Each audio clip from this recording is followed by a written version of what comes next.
This is the 35th Orland Open Spelling Bee. Open in that it's open to any man, woman, or child ages 8 all the way up the ladder to senior citizens.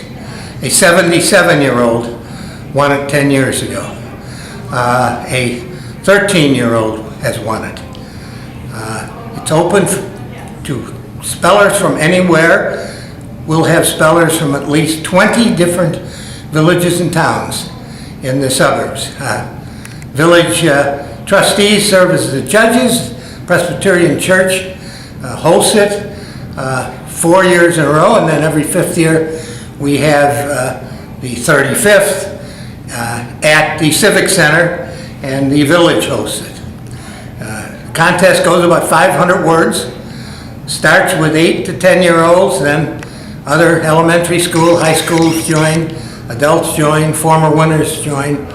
We'll have 80 to 90 to 100 spellers today. It takes about 3 hours to go to end up with one winner. Anybody who comes in 8 to 10, by the time the first round is not over, can join the contest. So we will have a trail of contestants coming up. This event is co-sponsored by the Village of Orland Park. Trustees serve as the judges. The village picks up the expenses of the trophies and the ribbons and the stamps. And every 5th year we have it at the Civic Center, and we have every single solitary year. To greet us, Mayor McLaughlin, Orland Park. Mayor. Thanks, Bill. You know, I just wanted to, first of all, tell you how happy we are that the Presbyterian Church, and especially Bill Smith, started this so long ago, 35 years ago. As big as Orland Park keeps getting, this is one of those events that happens annually that keeps us with a little bit of a small town feel. So it's very neat to have this every year. I haven't done any research on this, but I don't think there's too many communities that even have this type of a spelling bee anymore. So I think it's a credit to the Nobody has an open contest. Yeah, I don't think anybody has. There's not too many spelling bees in general anymore, so I really want to hand it to the Presbyterian Church and you guys for organizing this every year. And we're happy to be part of it. Every 5th year hosting it here, but in the meantime, helping with the plans and providing judges and the trophies and that. So we're happy to be part of it. But I really want to come today just for a few minutes to say congratulations to all you guys for being willing to put yourself up here in front of a crowd, in front of all your parents and friends, and take a shot at something like this. It's really a credit to you guys, and no matter what happens, you're all champions. So I want you to think positive, all right? You don't look so positive. You guys are doing a great job just by coming up here and giving it a shot. So congratulations, and thanks so many people for coming up tonight. Bill? Thank you.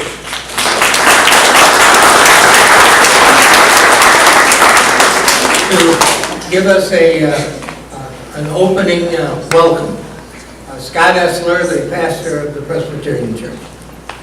Thank you, Bill. As Bill said, I am Scott Essler. I am the pastor of the Presbyterian Church in Orland Park. It is an honor to be able to co-host this event, this annual event for 35 years in the village of Orland Park. If I just make the invitation that if there is anyone or a loved one of yours that needs any spiritual or pastoral care, please do not hesitate to call the church. Let us open with prayer.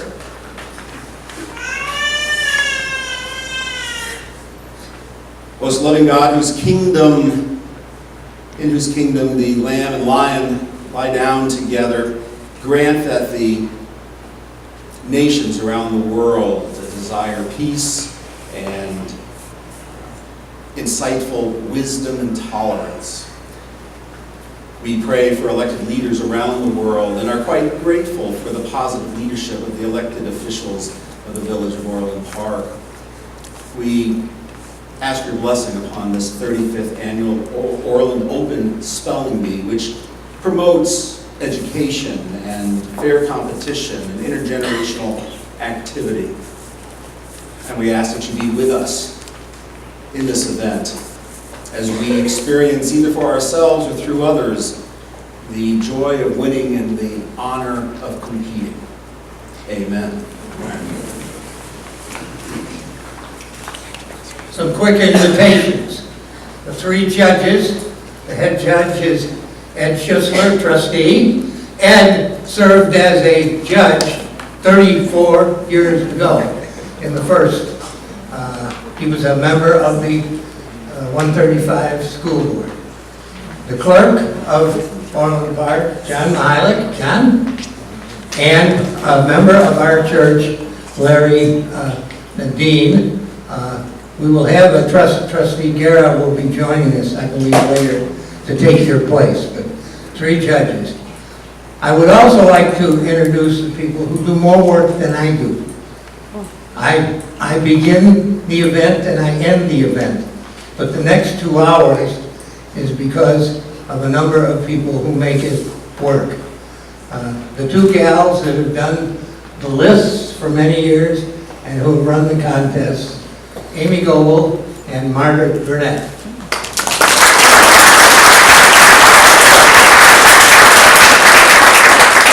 We are assisted by Leslie Carey, who does the list, checks up, and makes sure if we got some bad words in there, we don't have them on there next year, hopefully. And the toughest job here is Margaret Burnett. Margaret Bertucci, too many Margarets, who has forever been the counter inside the contest we have here. There are 4 contests going on. Now the only person who can figure that all out is Margaret. And we end up the contest with the top 3 spellers, 10 and under, 12 ribbons, top 3 elementary, top 3 high school, top 3 overall, and 12 ribbons. 36 people get awards at the end of this, only because she keeps track of it. And there are there's a dozen people right now doing things in this church, in this building, so that we can do this contest. And my thanks to them for making us have a good show, and for me getting all the credit for it, which belongs to on the shoulders of many, many, many other people. And with that, it's all yours.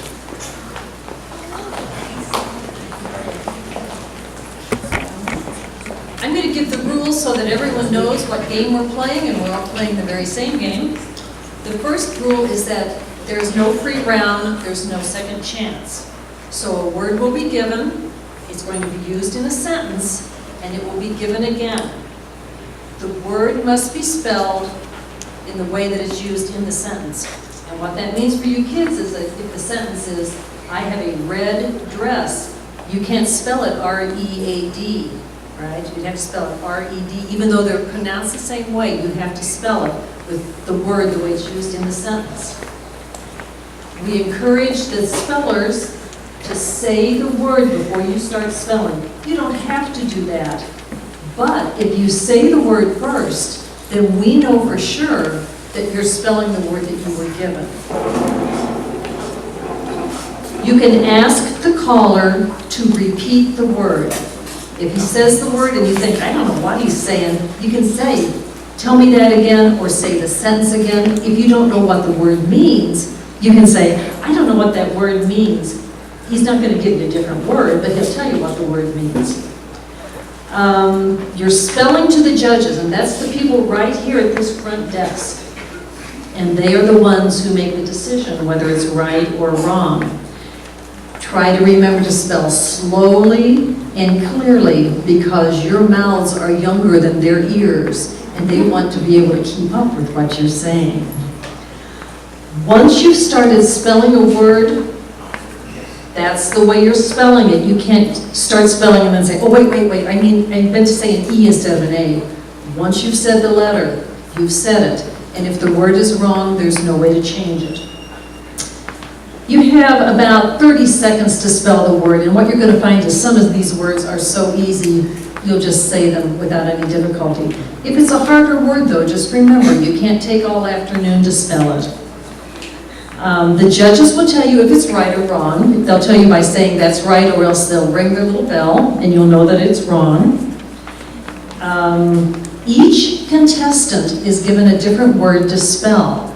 So even if the person in front of you missed the word, you're not going to get that word to spell. You're going to get a totally different word. You're going to be asked to stand on deck. Mr. DeWeese is over there with the blue sweater on, and he can help you figure out where that is, but I'll show you where it is. Right here. It's a box here. You're going to be right in front of that box. Someone's going to be up here spelling. The next person to spell It's going to be on deck. Okay? that way everyone is ready to spell and there's no delay with this. Stand close to the microphones, but don't touch them. And if it's too high or too low, Mr. DeWeese will come over again and he'll help either figure out which is the better microphone or he'll adjust it for you. If you feel that an error has been made, and if you feel that an error has been made, please immediately let us know. And that would be either telling Mr. Smith, the spelling master who was just up here, or telling Mrs. Burnett, who is sitting at that table, or telling me. If you heard it and you think, that's not the way I've ever spelled that word, I'm sure there's another letter in there, let us know, because we do make mistakes and sometimes we get words that have duplicate spelling. Rules, those are all the rules for this group back here. The rules for you out there, number one, we all know it, turn off your cell phones or else silence your cell phones. We don't want to have this interruption of sounds going on. So this is the perfect time, please turn it off. Sit quietly, no talking. No spelling along out loud with the kids or the people who are up here spelling. Not even in a whisper, no spelling. We would ask that you hold your applause until a speller is spelled down. So if number one speller comes up and he spells it right, that's great. Let him go back and sit down. If after 3 or 4 rounds he spells it wrong, that's when we give them the applause because they've been up here, they've been trying, and we want to keep this moving. If it does get a little noise out there, and sometimes it does, we do have Sergeant at Arms somewhere, that looks like Jack Krosdilski over there, who may just come over and just say, you know, it's being a little distracting. There are places back there where you can go with your children if you have some of the kids who are getting restless. That's correct. My Aunt Jane lives in Tinley Park. Aunt. Aunt. A-U-N-T. That's correct.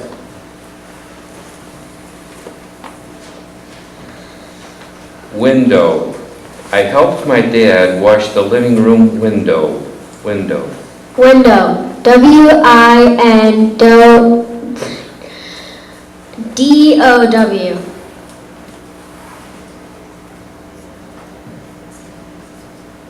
That's correct. Later. Bill arrived later than I did. Later. Later. L-A-T-E-R. Later. That's correct.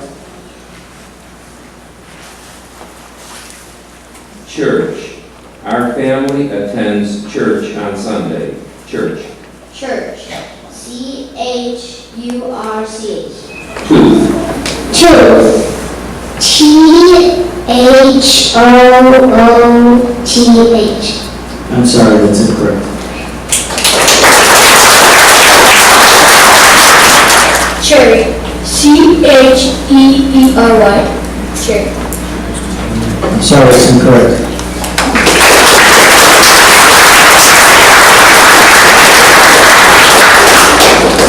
Short. Beth Ann cut her hair very short. Short. Short. S-H-O-R-T. That's correct. Delay. The baseball game had a rain delay. Delay. Delay. D-E-L-A-Y. That's correct. Permit. Permit. P-E-R-I-M-T. I'm sorry, that's incorrect.